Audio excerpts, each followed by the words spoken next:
এই জাদুবিদ্যা সত্য। এবং এখনকার অনেক ভণ্ড যে কবিরাজগুলো বের হয়েছে, এরা জিনকে তাবে করে নিয়ে এই জিনদের মধ্য দিয়ে মানুষের মধ্যে জাদু ছড়িয়ে দিয়েছে, এবং এর ফলশ্রুতিতে বহু পরিবার ধ্বংস হয়ে যাচ্ছে। এই জাদুবিদ্যা সত্য।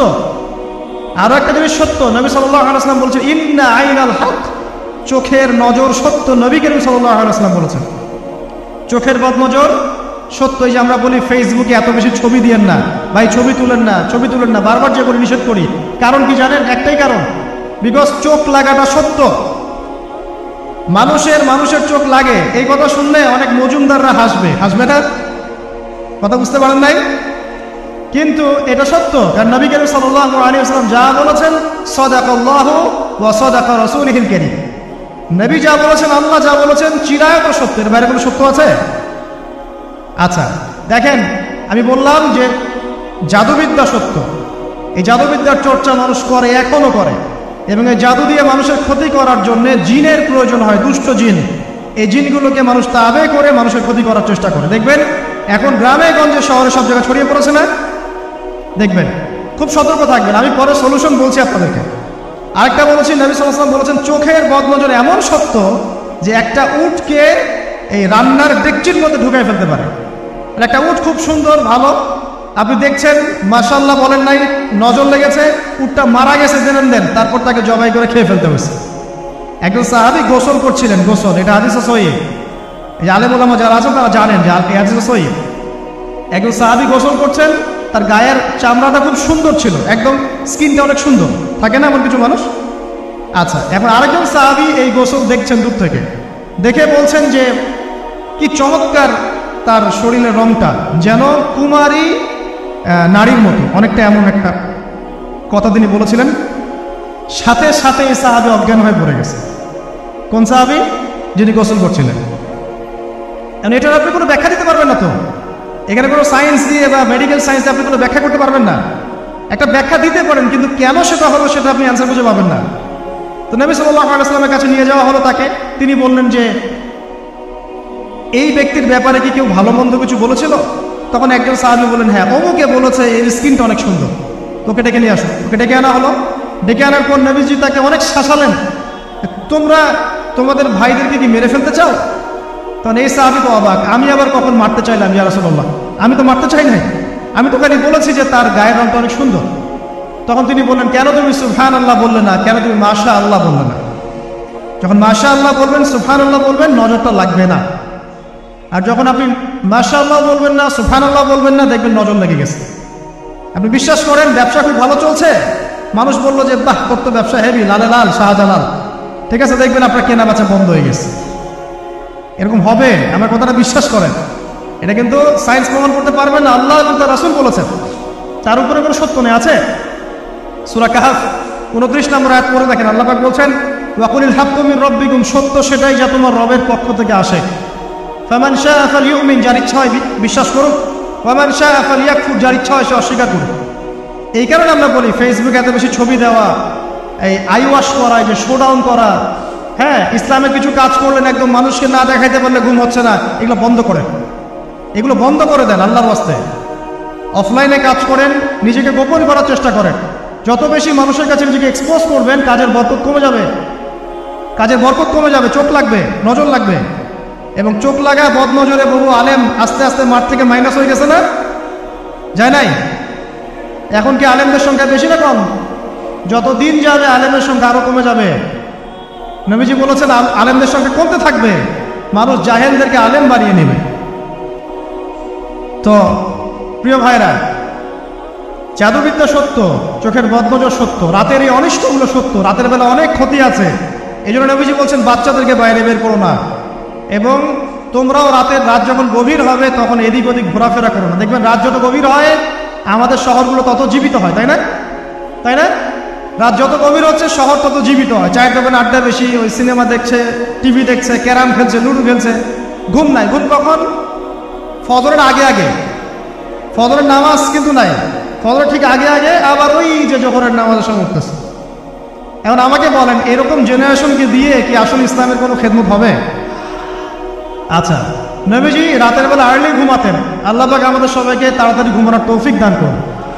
হ্যাঁ, আপনি ইলম চর্চা করলে রাত জেগে থাকতে পারেন, আপনি যদি জ্ঞান চর্চা করেন রাত জাগতে পারেন, আপনি কোনো গবেষণা করছেন, নামাজ পড়ছেন বা কোরআন হিফজ করছেন, আপনি রাতের আর্লি উঠবেন, এটা আলাদা বিষয়। কিন্তু কমনভাবে আমাদের এই যে ফেসবুক, ইউটিউবিং ইত্যাদিতে আমরা লিপ্ত থাকি, সারা রাতটা কাটাই আড্ডাবাজি করে, এগুলো বন্ধ করতে হবে। এগুলো বন্ধ না করলে ফিজিক্যালি আমরা মানে সুস্বাস্থ্যের অধিকারী হতে পারবো না। সারা দিনটা আমাদের একটা কি বলবো অলসতার ভাবে যাবে এবং দিনের বেলা কাজগুলো ব্যাহত হবে। এতে করে আমাদের উম্মার এই পুরো বড় যে তরুণ প্রজন্ম আছে এদেরকে আপনি সম্পদে পরিণত করতে পারবেন না। তাই এই সিস্টেমটা চেঞ্জ করা দরকার। নবীজি রাতের বেলা এই সূরা বাকারার শেষ 3টা আয়াত তেলাওয়াত করতেন। আমরা করবো ইনশাআল্লাহ। ইনশাআল্লাহ। আরেকটা আমল বলে দেই, নবী করিম সাল্লাল্লাহু আলাইহি ওয়াসাল্লাম রাতের বেলা সূরা মুলক তেলাওয়াত করতেন। কোন সূরা এটা? কোন সূরা? তাবারাকাল্লাযী বিয়াদিহিল। কয়টা আয়াত আছে? 30টা আয়াত আছে। নবীজি বলেছেন সাল্লাল্লাহু আলাইহি ওয়াসাল্লাম যে এই সূরা আপনাকে কবরের আযাব থেকে বাঁচাবে ইনশাআল্লাহ। কবরের আযাব থেকে তো ভাই বাঁচা খুব সহজ নাকি? আমাদের মধ্যে এমন কেউ নাই, শোনেন, আমাদের মধ্যে এমন কেউ নাই আলেম জালেম মুফতি মুহাদ্দিস রাজনৈতিক নেতা পলিটিশিয়ান বিরোধী দল তারপরে যে সরকার দল যে আছে না কেন, কবরের শাস্তি ফেস করবেন এমন একটা মানুষ নাই, কেউ নাই পৃথিবীতে। এই যে আপনি দেখছেন ওই যে কি ইসরায়েলের প্রধানমন্ত্রী, ওই রাশিয়ার প্রধানমন্ত্রী, ওই চায়নার সভ্যতা, পশ্চিমা সভ্যতা, এমন কেউ নাই পৃথিবীতে এখন যাকে কবরের শাস্তি ভোগ করতে হবে না। আছে? সবচেয়ে লঘু শাস্তি মানে লঘু চাপ, এটা বলতে গেলে আসলে আমি ভাষা হারায় ফেলি, তারপরে বলছি আল্লাহ পাক আমাদের সবাইকে হেফাজত করুন, আমিন। একজন সাহাবীর নাম সাদ বিন মুয়াজ। কি নাম? নবী করিম সাল্লাল্লাহু আলাইহি ওয়াসাল্লামের সাথে একদম ডান হাত হয়ে যুদ্ধ করেছেন দীর্ঘদিন। বদর তিনি বীর সেনা, উহুদের বীর সেনা, ঠিক আছে। খন্দকের যুদ্ধেও বীর বিক্রমে যুদ্ধ করেছেন। তিনি আনসার সাহাবী, একদম মদিনার নেতা সাহাবী। সব সাহাবী কিন্তু একরকম নন, কেউ ছিলেন নেতৃস্থানীয় সাহাবী, তিনি ছিলেন একজন নেতৃস্থানীয় সাহাবী, ঠিক আছে। সাদ বিন মুয়াজ। নবী করিম সাল্লাল্লাহু আলাইহি ওয়াসাল্লাম এত ভালোবাসতেন তাকে, এত ভালোবাসতেন যে তাকে নিজের মনে করতেন যে সাদ বিন মুয়াজ আনসাররা আমার নিজের। চারটাখানি কথা।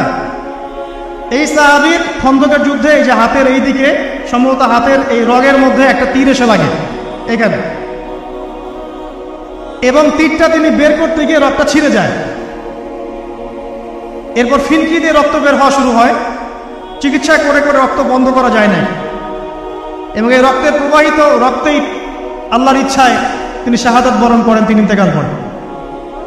নবী করিম সাল্লাল্লাহু আলাইহি ওয়াসাল্লাম প্রচন্ড ব্যথিত হন, মানে মনটা তার খুব নরম হয়ে যায় সাদ বিন মুয়াজ রাদিয়াল্লাহু আনহুর জন্য। তো এই সাহাবীর যখন জানাজার নামাজ পড়ানো হচ্ছে, নবীজি বলছেন 70,000 ফেরেশতা তার নামাজে অংশ নিয়েছে।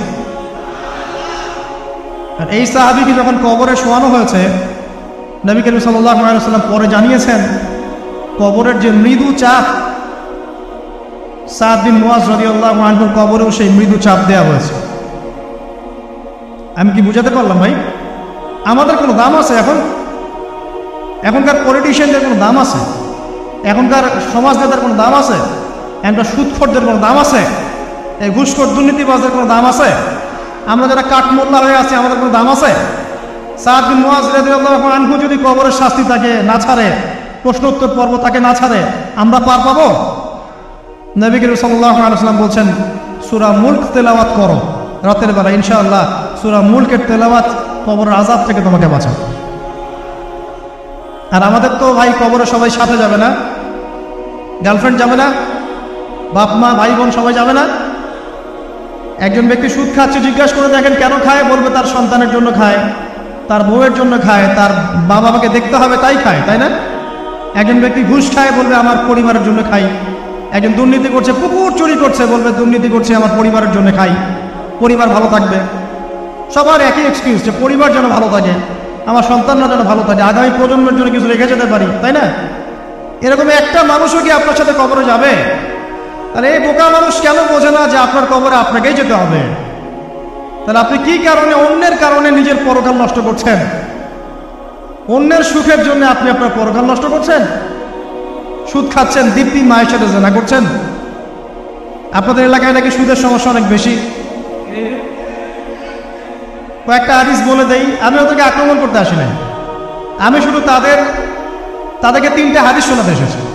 1 নম্বর হাদিস শোনেন।